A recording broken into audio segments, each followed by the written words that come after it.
So today I'm going to show you how to complete a bunch of puzzles inside of Wuthering Waves. And I'm going to first start off with the golden butterflies. Now this mechanic is used in other gacha games. All you need to do is escort the butterflies to their pedestal, to their home. Once you get there, it should light up and you should get your loot. However, if it doesn't light up, it's probably part of a multi-stage mission where you have to get 2 or 3 of them and then you get your loot.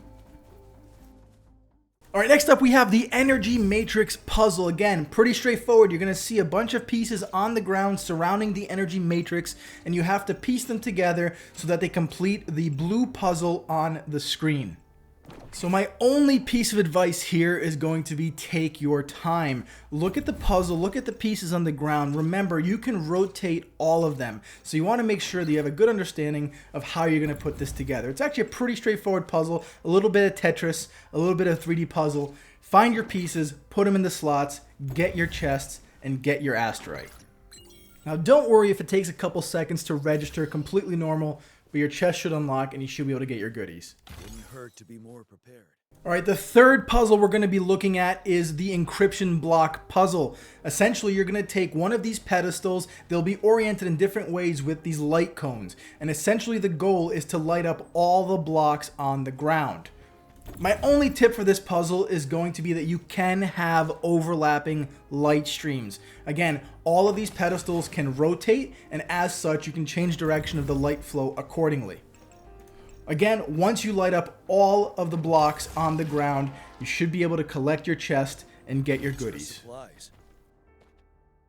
So on this next puzzle, the objective is to get this cube over to that blue square by navigating these paths that are laid out on the floor. So all you gotta do is give it a good smack in the direction that you want it to go. Now mind you, the tip I have for you here is take a look at the layout before you just start smashing this thing around. You'll get stuck, you'll have to start over. Just pay attention because there may be extra pads, there may be directions you don't need to go in. Outside of that, this test is pretty straightforward. All you gotta do is make sure that you follow the correct path so that you don't overshoot or undershoot and get the cube to the blue square.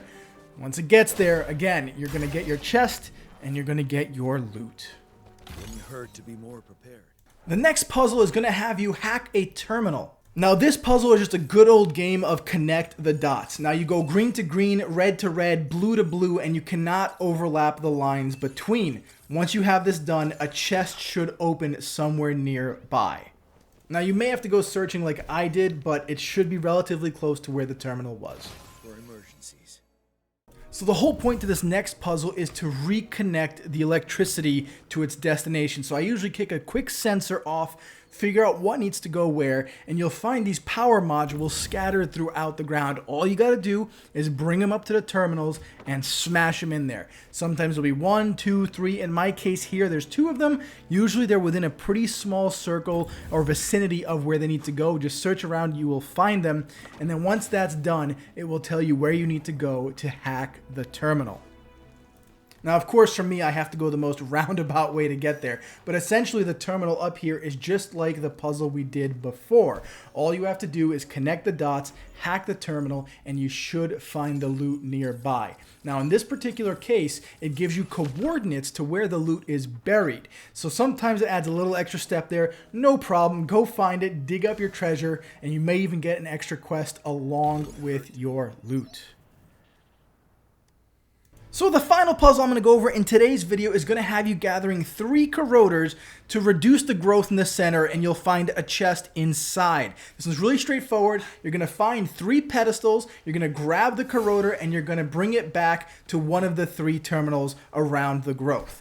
Pretty straightforward. Now, some of these may actually be covered by thorns, like in this example. So you're going to go ahead and grab one of those fire flowers, and you're going to chuck it right at the thorns, light them on fire, and then you should be able to grab that corroder. Now, in some cases, these corroders may actually be locked behind some type of a fight or a battle. So in my case, I just whip out a quick GN ultimate, wipe out these mobs, and go ahead and grab that last corroder and bring it back to the center. Now, once you bring the last corroder back to the center, you should see the walls fall down and you'll gain access to the chest in the middle. extra supplies. Now, if you found this helpful, please consider dropping a thumbs up, comment down below if you're enjoying Wuthering Waves, and as always, please remember to subscribe.